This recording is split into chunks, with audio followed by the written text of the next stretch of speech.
Hi friends, നമ്മുടെ പുതിയൊരു വീഡിയോയിലേക്ക് എല്ലാവർക്കും സ്വാഗതം. പാഷൻ പ്രോന്റെ ചെയിൻ എങ്ങനെ ക്ലീൻ ചെയ്യാന്നുള്ള ഇതാണ് നമ്മളിന്ന് നോക്കുന്നത്. നമ്മൾ സാധാരണ ചെയിൻ ക്ലീൻ ചെയ്യാറ് 3 എഞ്ചിൻ ഓയിൽ മാറലിന്റെ ഇന്റർവെല്ലിലാണ്, അതായത് 6000 കിലോമീറ്ററിൽ ഒരിക്കലാണ്. ഇതിനു മുന്നേ എഞ്ചിൻ ഓയിൽ ചേഞ്ചിങ്ങിന്റെ വീഡിയോ ഇട്ടിട്ടുണ്ടായിരുന്നു, പക്ഷെ ക്ലിയർ കുറവുള്ള കാരണം കൊണ്ട് പിൻവലിക്കേണ്ടി വന്നു. അത് സാരില്ല, നമുക്കിപ്പോൾ എന്തായാലും അടുത്ത തവണ എഞ്ചിൻ ഓയിൽ എങ്ങനെ ചേഞ്ച് ചെയ്ത് നോക്കാം. ഇപ്പൊ നമുക്ക് ചെയിൻ ക്ലീനിങ് എങ്ങനെയാണെന്നുള്ളത് നോക്കാം. നമ്മുടെ വണ്ടി ഇപ്പോൾ 51,764 കിലോമീറ്റർ ഓടിക്കഴിഞ്ഞു. സാധാരണ 30,000 കിലോമീറ്റർ ചെയിനും സ്പ്രോക്കറ്റും പോകേണ്ടതാണ്. പക്ഷേ നമ്മളിപ്പോൾ 51,000 കിലോമീറ്റർ ആയിട്ടും കമ്പനി വന്ന ചെയിനും സ്പ്രോക്കറ്റും തന്നെയാണ് ഉപയോഗിച്ചുകൊണ്ടിരിക്കുന്നത്. ഇത് എങ്ങനെയാണെന്നുള്ള നമ്മൾ മുന്നത്തെ വീഡിയോയിൽ പറഞ്ഞിട്ടുണ്ട്. എന്തായാലും നമുക്ക് 51,760 കിലോമീറ്ററിന്റെ ശേഷം ചെയിനും സ്പ്രോക്കറ്റിനും ഉണ്ടായിട്ടുള്ള തേയ്മാനവും അതേപോലെ തന്നെ അതിന്റെ ക്ലീനിങ്ങും നമുക്ക് ഈ വീഡിയോയിൽ നമുക്ക് നോക്കാം. ചെയിൻ ക്ലീനിങ്ങിന് ആവശ്യമായ ടൂൾസ് ഇതൊക്കെയാണ്: 8ന്റെ ടീ, 10ന്റെ ടീ, 10ന്റെ സ്പാനർ, പിന്നെ ചെയിന് ലൂസാക്കാൻ വേണ്ടിയിട്ട് 18, 19 അതേപോലത്തെ 21, 23 സ്പാനറും. ചെയിൻ ക്ലീൻ ചെയ്യാൻ നമ്മൾ ഉപയോഗിക്കുന്നത് മണ്ണെണ്ണയും, ലൂബ് ചെയ്യാൻ വേണ്ടി ഉപയോഗിക്കുന്നത് പതിവ് പോലെ തന്നെ എഞ്ചിൻ ഓയിലും ആണ്. നമുക്ക് ആദ്യം ഫ്രണ്ട് സ്പ്രോക്കറ്റിന്റെ കവർ അഴിക്കണം. ഫ്രണ്ട് സ്പ്രോക്കറ്റിന്റെ കവർ അഴിക്കണമെങ്കിൽ ഇവിടെ 2 8ന്റെ ബോൾട്ടുകളാണ്. നമുക്കതൊന്ന് ഊരിയെടുക്കാം. കവർ ഊരിയെടുക്കാൻ വേണ്ടി നമുക്ക് നമ്മുടെ ഗിയർ ഷിഫ്റ്റർ അഴിച്ച് മാറ്റേണ്ടതുണ്ട്. അതൊന്ന് തുടച്ചിട്ട് നമുക്ക് റെഡി വെക്കാം. ഇനി നമുക്ക് നമ്മുടെ ചെയിനിന്റെ ഫ്രണ്ട് കവർ അഴിച്ച് മാറ്റാം. സ്പ്രോക്കറ്റ് കവർ എന്ന് പറയും. ഇപ്പോൾ നമ്മുടെ ഫ്രണ്ട് സ്പ്രോക്കറ്റ് നിങ്ങൾക്ക് കാണാം, ചെയിനും കാണാം.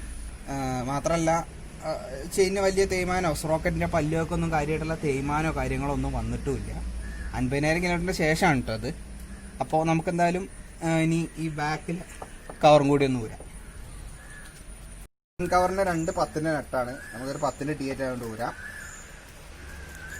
നമ്മളെ ചെയിൻ കവറും ബാക്ക് പോന്നു കഴിഞ്ഞു. ഇനി നമുക്ക് മേലത്തെ ചെയിൻ കവറും ഇതേപോലെ തന്നെ 2 10ന്റെ നെറ്റ് ഉപയോഗിച്ചാണ് സെക്യൂർ ചെയ്തിട്ടുള്ളത്. നമുക്ക് ആ 2 10 നെട്ടും കൂടി വരാം. ഇനി നമ്മളെ ബാക്ക് സ്പ്രോക്കറ്റിന്റെ കണ്ടീഷൻ ഒന്ന് നോക്കാം. ബാക്ക് സ്പ്രോക്കറ്റിന് തേയ്മാനം ഉണ്ട്, പക്ഷെ എന്നാലും വലിയ രീതിയിലുള്ളൊരു തേയ്മാനം എന്ന് പറയാനില്ല. വണ്ടി ചെയിൻ അടിക്കുന്ന കാര്യങ്ങളൊന്നുമില്ല.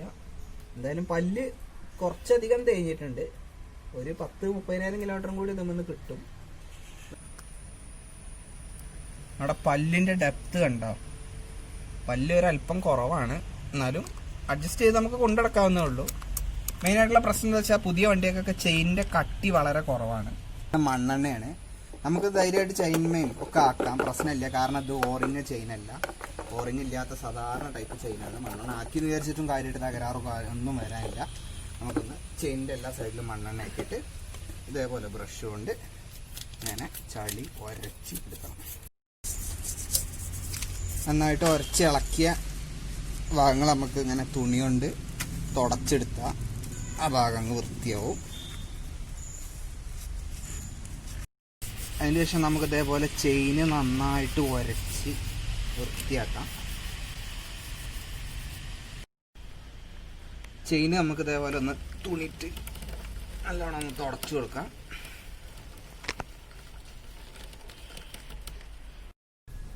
അതേപോലെ നമുക്ക് സ്വിംഗ് ആമിന്റെ ഭാഗങ്ങള്, ചെയിനിന്റെ റബ്ബർ ഗൈഡ്, അതൊക്കെ ഒന്ന് മണ്ണെണ്ണ ഒന്നിട്ട് ബ്രഷ് ഓടിച്ച് വൃത്തിയാക്കാം. നമ്മുടെ സ്വിംഗ് ആമിന്റെ ഭാഗങ്ങൾ നോക്കിയാൽ കാണാം, എവിടെ ഒരു തുള്ളി തുരുമ്പില്ല. കാരണം ചെയിനിന്റെ ഓയിൽ ആ ഭാഗത്ത് പറ്റി, അതിന്റെ മേലെ കൂടെ മണ്ണ് പറ്റി, അത് തുരുമ്പില്ലാതെ നമ്മുടെ ചെയിനിന്റെയും അതിന്റെ സ്വിംഗ് ആമിന്റെ ഭാഗങ്ങൾ അങ്ങോട്ട് സേവ് ചെയ്തതാണ്. അതുകൊണ്ട് തന്നെ നമുക്ക് അതിനെപ്പറ്റി തുരുമ്പോ കാര്യങ്ങളെ പറ്റി ചെയിനോ അല്ലെങ്കിൽ സ്പ്രോക്കറ്റിനോ ഏതൊരു ഭാഗത്തും തുരുമ്പോ കാര്യങ്ങളെ പറ്റി നമുക്ക് ടെൻഷൻ അടിക്കേണ്ട ആവശ്യമില്ല. അതുകൊണ്ട് തന്നെ കുറച്ച് ജോയിന്റിലുള്ള മണ്ണും കാര്യങ്ങളൊക്കെ അവിടെ നിന്നോട്ടെ. അതൊന്നും വല്ലാണ്ട് അങ്ങോട്ട് എടുത്ത് കളയേണ്ട ആവശ്യമില്ല, അത് അവിടെ നിന്നോട്ടെ. അതുകൊണ്ട് നമുക്ക് ഒരു നഷ്ടവും സംഭവിക്കാൻ പോകുന്നില്ല. ഇനി നമുക്ക് ഫ്രണ്ട് സ്പ്രോക്കറ്റ് ഒന്ന് ഊരി അതിന്റെ അടിഭാഗം ഒന്ന് ക്ലീൻ ആക്കാം. ഇനി നമുക്ക് ഫ്രണ്ട് സ്പ്രോക്കറ്റ് ഒന്ന് പുറത്തേക്ക് വലിച്ചു വെക്കാം. നമ്മുടെ പാഷൻ പ്രോന്റെ ഫ്രണ്ട് സ്പ്രോക്കറ്റ് 14 പല്ലാണ്. ഇതാ ഡ്രൈവ് ഷാഫ്റ്റിന്റെ ഈ ഏരിയയിൽ കൂടുതൽ ചളി ഉണ്ടാവും. നമ്മളിത് നേരിട്ട് മണ്ണെണ്ണ ഒഴിക്കാതെ ബ്രഷുമ്പോൾ മാത്രം മണ്ണെണ്ണ ഒഴിച്ച് ആ ഭാഗത്ത് ഒന്ന് വൃത്തിയാക്കി കൊടുക്കാം. ഇനി നമുക്ക് ബാക്കിലെ സ്പ്രോക്കറ്റും അതിനോടനുബന്ധിച്ച ഭാഗങ്ങളും ഒന്ന് ചെറുതായിട്ട് ബ്രഷ് ഇട്ട് ക്ലീൻ ചെയ്ത് കൊടുക്കാം. നമ്മളെ ബാക്കത്തെ സ്പ്രോക്കറ്റ് നമ്മൾ വർക്ക് ചെയ്ത് ക്ലീൻ ആക്കിയിട്ടുണ്ട്.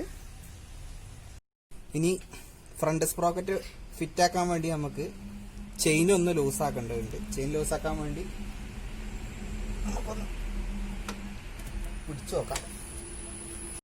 നമ്മുടെ വീല് ഒന്ന് ലൂസായി. ചെയിൻ്റെ ലോക്കിനിട്ട് ഒന്ന് ലൂസാക്കണം. ആ സൈഡിൽ സ്പാൻഡർ ഇട്ട് പിടിക്കേണ്ടി വരും. നമുക്ക് ചെയിൻ്റെ അഡ്ജസ്റ്റർ നട്ട് ഒന്ന് ലൂസാക്കി കൊടുക്കാം. ഇതേപോലെ ഒന്ന് മുന്നിക്ക് തള്ളിയ ചെയിൻ ലൂസാവും. ഇനി ഇതേപോലെ ഫ്രണ്ട് സ്പ്രോക്കറ്റ് ചെയിനിൽ വെച്ചിട്ട് നമുക്ക് നമ്മുടെ ഡ്രൈവ് ഷാഫ്റ്റിന്മേൽ അതങ്ങോട്ട് സ്ലൈഡ് ചെയ്ത് കൊടുക്കാം.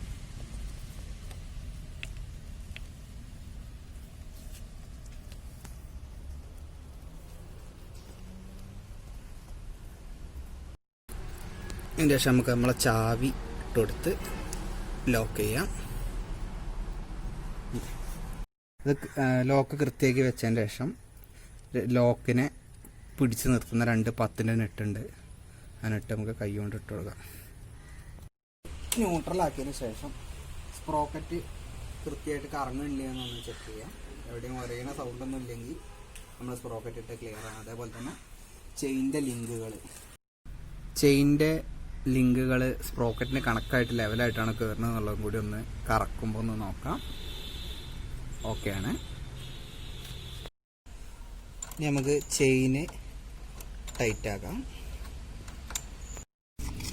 ചെയിന് കവറ് സ്പ്രോക്കറ്റിൻ്റെ കവറൊക്കെ മാറി നല്ല വൃത്തിയിൽ തേച്ചരച്ച് ക്ലീൻ ആക്കാം. ഇതൊക്കെ കയ്യുമ്പോൾ ഗ്രീസാവുന്ന പണിയാണ്. നമുക്ക് ഇതേപോലെ സ്പ്രോക്കറ്റിൻ്റെ കവറ് ചെയിനിൻ്റെ കവറൊക്കെ നമുക്ക് തിരിച്ച് ഫിറ്റാക്കാം. ഷിഫ്റ്റർ തിരിച്ച് ടൈറ്റാക്കാം. ശേഷം ചെയിന് കൃത്യമായിട്ട് ടൈറ്റ് ചെയ്ത് അലൈൻ ചെയ്ത ശേഷം കുറച്ച് ഓയിലാണ് ഇട്ട് കൊടുക്കണം. അപ്പോൾ ഇത്രയേ ഉള്ളൂ ഇന്നത്തെ വീഡിയോ. ഇഷ്ടപ്പെട്ടു വെച്ചാൽ ലൈക്ക് ചെയ്യുക, ഇഷ്ടപ്പെട്ടില്ല വെച്ചാൽ ഡിസ്ലൈക്കും ചെയ്യാം. വീണ്ടും പുതിയൊരു വീഡിയോയുമായി നമുക്ക് ഉടനെ കാണാം. അതുവരേക്കും ഗുഡ് ബൈ.